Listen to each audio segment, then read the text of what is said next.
When it comes to Teenage Mutant Ninja Turtles video games, to this very day, one entry in the series continues to receive more praise than any other.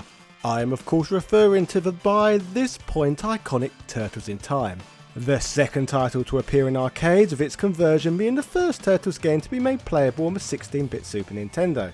Now considered the stuff of legends, it is often brought up in best beat-em-up of all time lists, and is almost certainly the very best brawler to have ever been accessible on the SNES. This cooperative classic perfectly captured the animated show's cartoon spirit, with even the renowned TV programme's theme tune being included within. The game's art style, music and awesome beat-em-up mechanics make this one of the greatest games to experience, whether you grew up a Turtles fan or not. 2 decades after the release of this Konami arcade hit, long-term fans will be pleasantly surprised to learn that a remake was on the way, which would be fully playable on modern hardware. But as awesome as this would sound, celebrations would soon sour as soon as gamers noticed that this so-called enhanced remake was not even close to as brilliant as the game it was based on.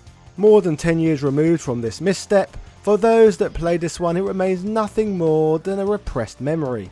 But sadly, this mutant nightmare actually happened. In today's video we are going to revisit the release of this ugly delisted game and discuss exactly what it attempted to bring to the table. So without further ado, hello ladies and gentlemen, Big Daddy Top Hat here.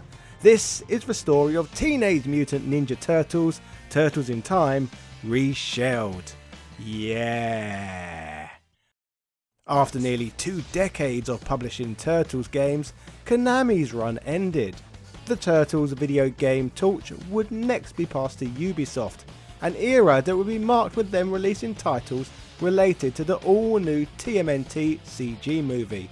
During these early days of Ubisoft holding the Turtles video game license, they would almost instantly strike a deal with Konami, so that the original arcade game could be brought to the Xbox 360. The game would be ported by Digital Eclipse, with Konami and Ubisoft revenue sharing. Netcode and other new features were added, including allowing for gamers to earn achievements when playing the game. The game could also be played cooperatively online for the first time. Turtles Arcade on Xbox Live sold great, and Ubisoft could smell there was more money to be made celebrating the classic era of the franchise on modern hardware. Obviously, the next logical step would be to bring the equally beloved Turtles in Time over to 360, but Ubisoft would come up with an alternative, more ambitious plan to cash in on this classic's nostalgia. Rather than dive into another profit share with Konami to bring another game of theirs over, instead they would decide to completely remake Turtles in Time, a project that would go on to be known as Reshelled. First unveiled to the public in April of 2009 at the Galabunga event in New York City, Reshelled would appear to be a polygonal modernisation of the seminal classic, planned for both the Xbox 360 and PlayStation 3. Arriving in August as a timed exclusive for Xbox, followed by the PS3 the next month, the game will be made instantly available at just $10, a much lower price than originally pitched. When questioned as to the reason for the price drop, a Ubisoft representative responded, "We wanted to give something to the loyal TMNT fans in honour of the 25th anniversary."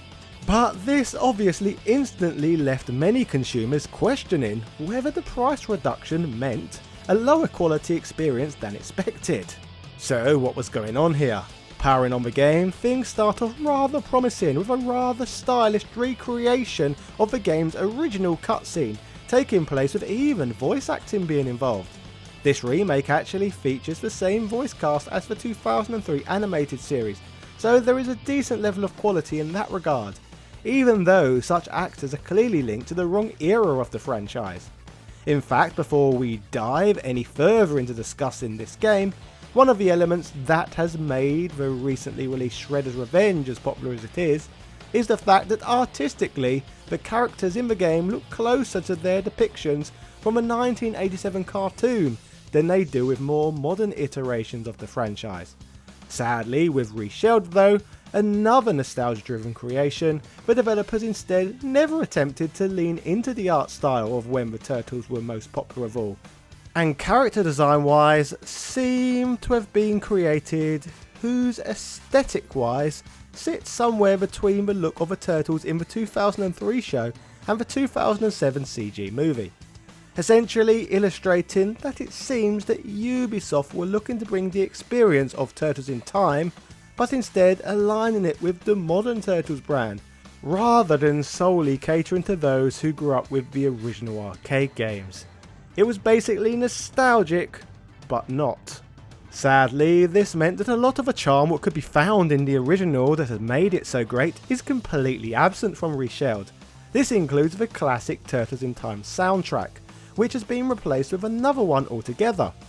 Not even the recognisable Turtles theme tune can be found in this game, but instead a rendition of the far less iconic 2003 intro song.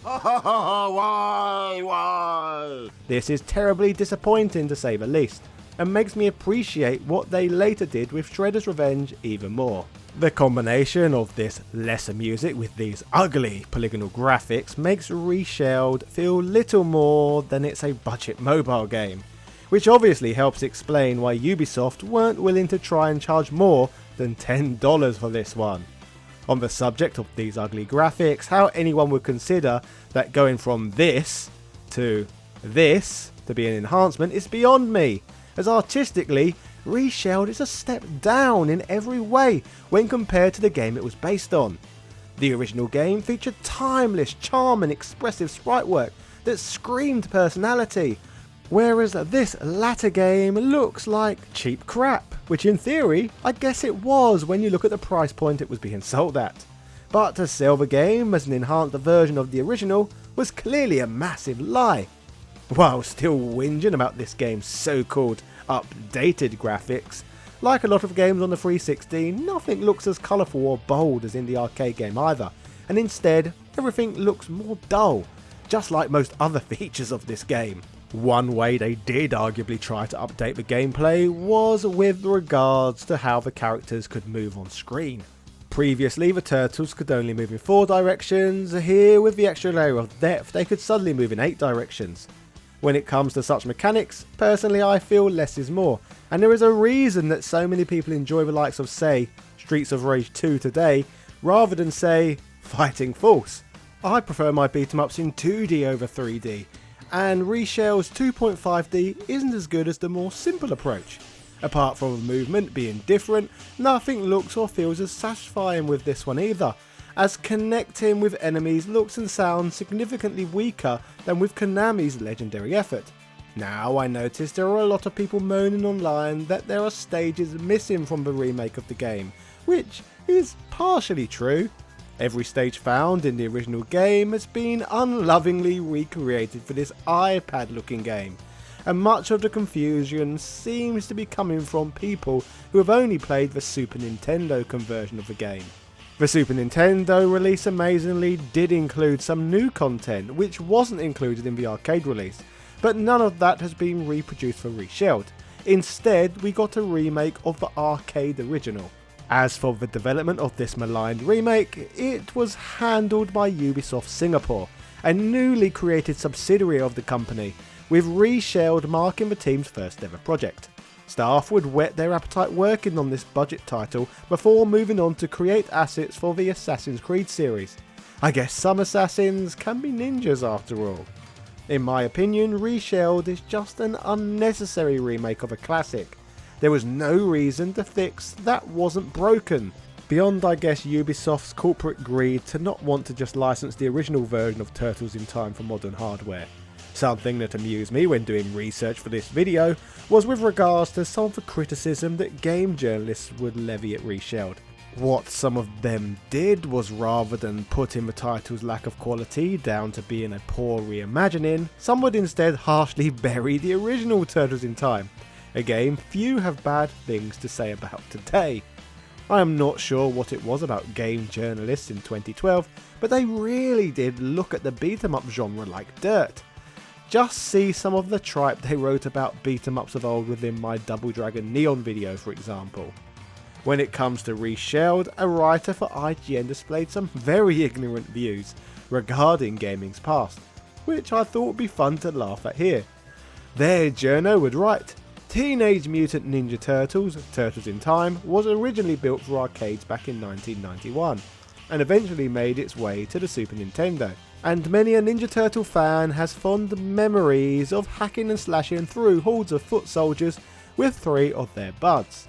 I'm going to guess they haven't played the game in almost 20 years though, and any enthusiasm for this remake is being fueled purely by their nostalgia, because Turtles in Time has not aged well.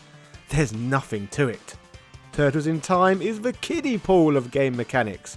All that is expected of you is to pound an attack button and dodge a few traps. It's a rather mind-numbing experience that fails to offer much more than a quick trip down memory lane for those that were there.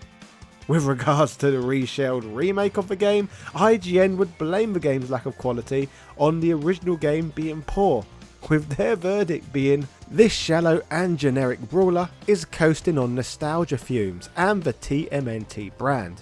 Ubisoft didn't ruin the original arcade game, it just wasn't great to begin with. The Turtles could have stayed lost in time. It's an archaic game design that might tickle your nostalgia bone, but won't hold your attention for more than an hour. Just wow. I have never heard someone speak so dismissively about such a classic game. It makes me want to ask the journalist, where did Splinter touch you? Game journalists at the start of the 2010s really did think beat-em-ups were worthless. As a final cherry on top of this ridiculousness, when Turtles in Time was included as part of the Cowabunga collection last year, IGN would refer to Turtles in Time as a game which remains spectacular to this very day. So the website doesn't even have attempted to have had any consistency regarding the opinions they put out. Pathetic.